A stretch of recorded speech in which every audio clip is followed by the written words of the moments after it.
Okay, let's put the screw at the center of the space between the roots of 5 and 6 in upper left segment. When you do papillary infiltration injection, the tissue around the injection point turns white.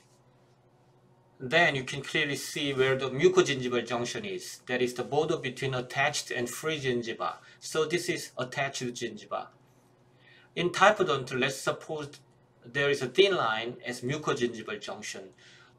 Once you identify the mucogingival junction, you can put the screw at different locations. At the papillary area, at the apical area, just below the junction. But the best place to put a mini screw is close to the junction in attached gingiva.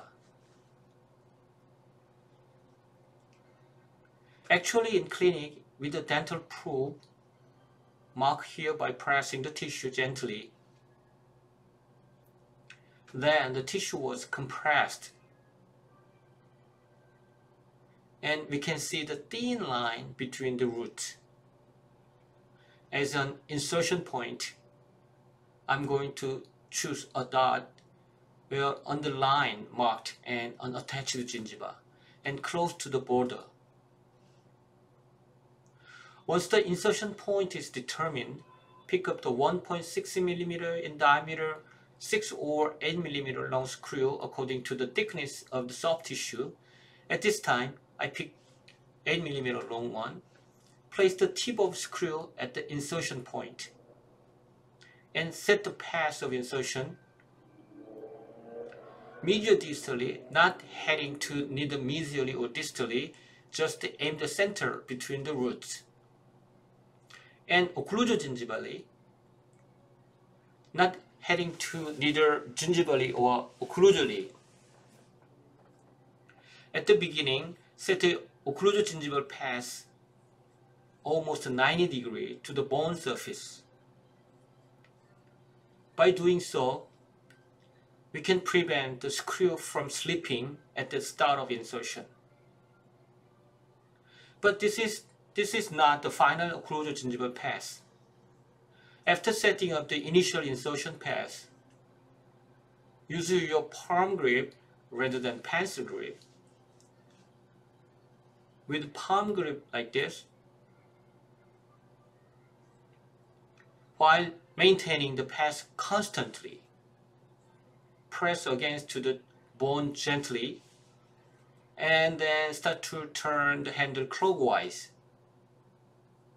to insert the screw 1 or 2 mm.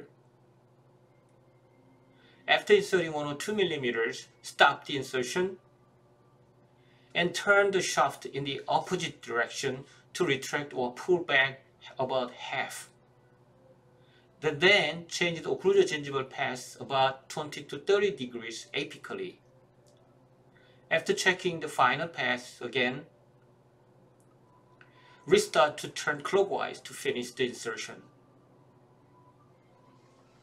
until the cervical collar of the screw lightly touches the gingival soft tissue surface. Caution: do not change the path while inserting the screw. It can cause the breakage of the screw, especially the tip. Let's do it again in a model that we cannot see the root, like in our real patient. Step 1. Identify the mucogingival junction. The attached gingiva turns white on the papillary injection.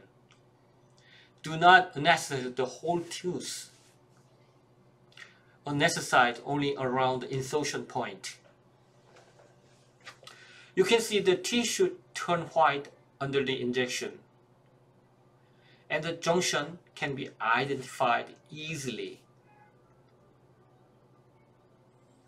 Step 2. With a probe, mark a vertical line between the roots. Do not use a pencil. Press the probe to mark in a real patient. Step 3. Determine the point of entry.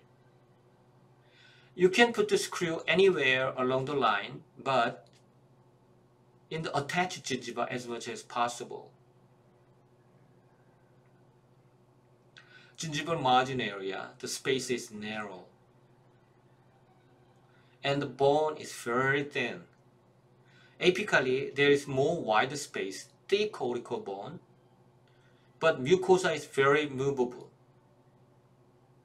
It is not good for stability of the screw.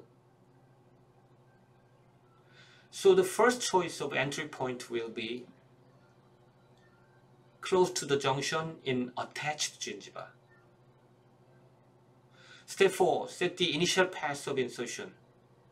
Mediodistally, aim the center between the root, not heading to neither distally or mesially. Occlusogingivally, perpendicular to the bone surface. Why? To prevent from slipping of the screw at initial penetration. Step 5. Start turning the shaft to insert the screw 1 or 2 millimeters. Step 6. Stop insertion and reverse turn to pull back half to prevent fracture of the screw or tip of the screw when changing the insertion path. Step 7. Set the final insertion path. Change the occlusogingival path apically 20 to 30 degrees. The reason why change the path: to increase contact surface between the screw and the cortical bone. 2. Placing the screw more wider space around root apex. Step 8. Finish the insertion. While maintaining the final insertion path,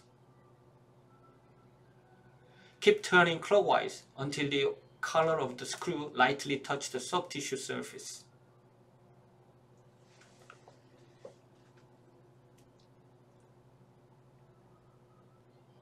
Do the final adjustment as needed.